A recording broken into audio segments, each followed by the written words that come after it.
Hey YouTube, I wanted to share some thoughts with you. Why I made a video today. I made the video today talking about Gog Magog because I see the alliances happening. I see the nations that are mentioned in Ezekiel 38. They're all gathered in Syria, and now they're starting to make contact with Israel.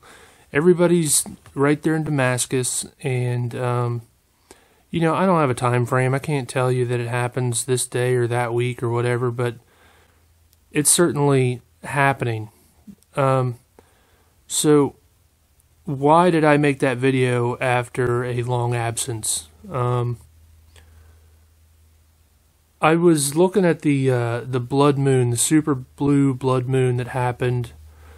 It was just a couple weeks ago, I guess. It was at the end of January 31st, I think. And they said it was the first one that had happened in over 150 years. And I was looking at that and, some of the history of the last one. A lot of times out of curiosity, if there's a current event going on, I'll look up certain words in the Bible. And I happened to look up the words Trump and blood. So as I'm sitting here editing this video, I realized that I forgot to tell you why I looked up blood and Trump. I, at the time, discovered that Trump was born on a blood moon. Matter of fact, he was born on one of the lunar tetrads that marked 1948. So this is just a combination of signs that I found interesting, blood moons and lunar tetrads and eclipses and such. Trump, the word, is found in 1 Thessalonians 4, I believe it's 16, 17, and also 1 Corinthians 15, 52, 53, somewhere around there. The rapture verses, the rapture verses are the only verses that mention the word letter for letter, Trump, So I find that interesting about the generation we're living in. But I specifically looked up Trump and blood. And guess what verses I got? Here in Ezekiel 33, this is what I got, which prompted me to get off my butt and make a video. I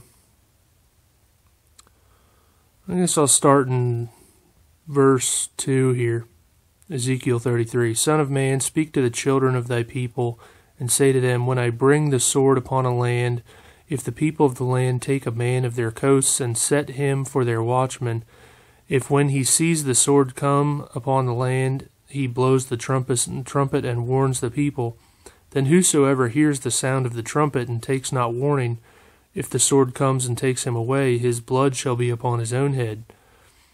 He heard the sound of the trumpet, and took not warning. His blood shall be upon him.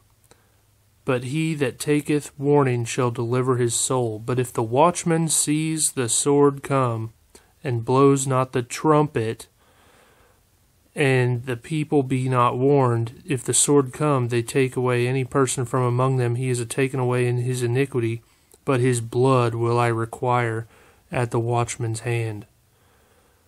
So thou, O son of man, I have set thee a watchman unto the house of Israel. Therefore thou shalt hear the word at my mouth, and warn them from me. So when I was studying this super blue blood moon, and I looked up Trump and blood, that's what I got.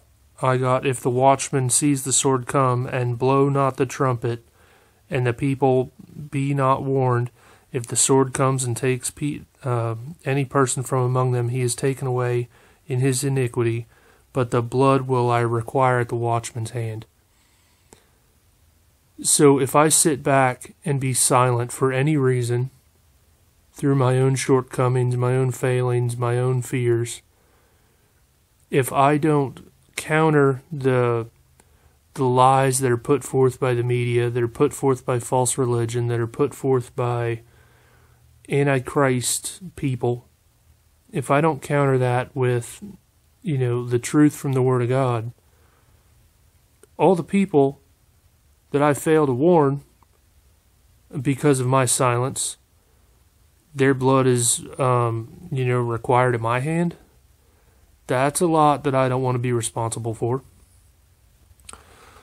So there's several things that I feel like the Lord has said to me or shown me that I just haven't shared because I just haven't felt like I was in a spiritual position to speak or to teach or anything.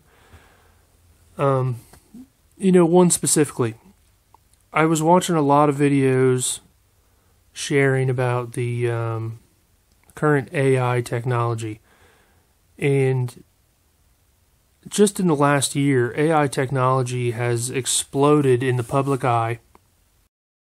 You have to say, hey, Google, or okay. Hey, Google. Okay, Google.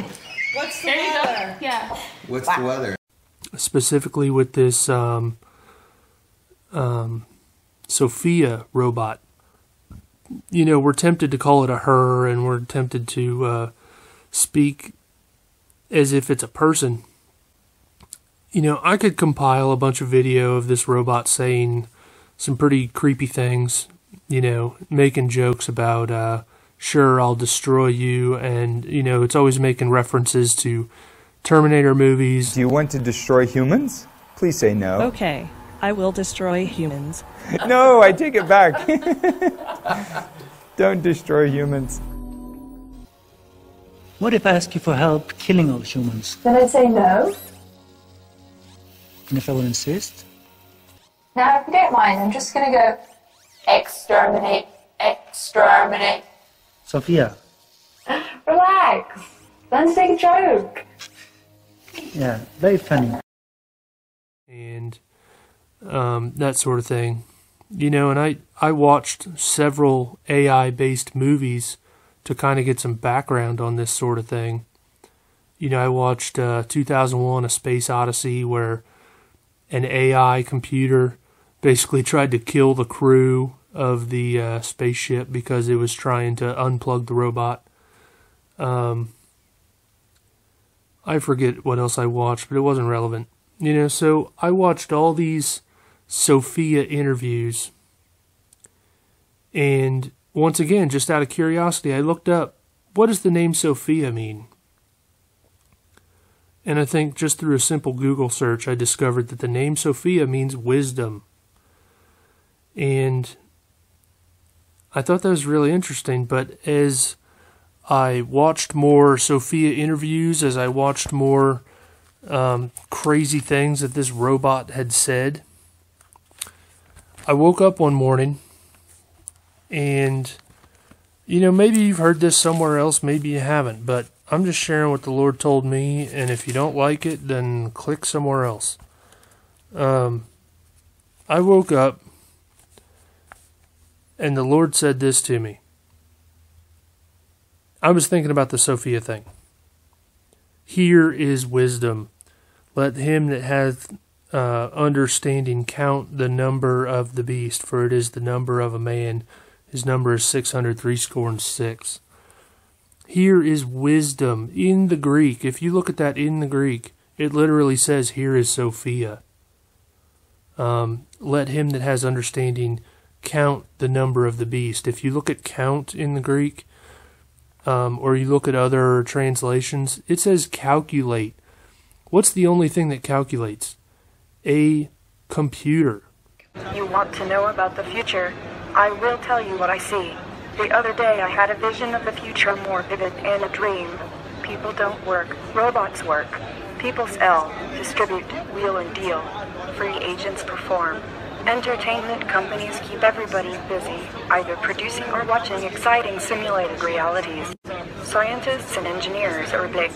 Since they are free agents, they sign up with commercial teams or, in some cases, are enslaved via neurological implants. Hold the dang phone. What did she just say? In some cases, are enslaved via neurological implants.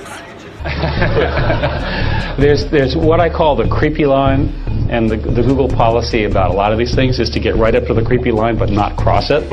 I would argue that implanting things in your brain is beyond the creepy line. Mine in particular. Yes, at least for the moment, until the technology gets better. So, this Sophia robot already has citizenship in Saudi Arabia. It's growing exponentially in knowledge, and here's what troubles me about it. We give entirely too much attention to our phones. I just saw an ad on Facebook the other day that Qualcomm, who makes the Snapdragon processor for a lot of Android phones, my phone has a Snapdragon 820, something like that. I think that's the number.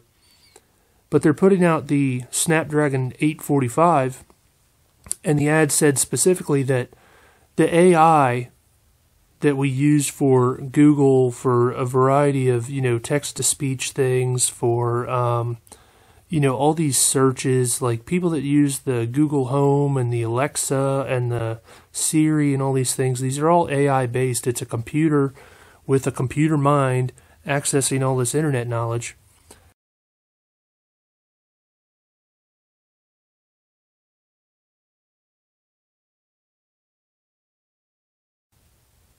The thing that troubles me about it is that this AI, which is accumulating all this knowledge about people, we have the facial recognition, we have the thing where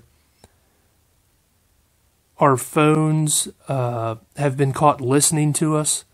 I was talking to somebody the other day about a Twitch account. Twitch is it's a similar streaming service like YouTube, but it's for video games, I suppose. I'm sitting there talking to somebody about Twitch, and I went to Google something, and I only typed in the words, what does, or, why does, something like that. I only typed in those two words, and the very first suggestion was, why does my eye twitch? So it picked up that word that we were using in conversation, and immediately the AI was trying to guess what I was thinking, and the only way that's possible is if the phone had heard me.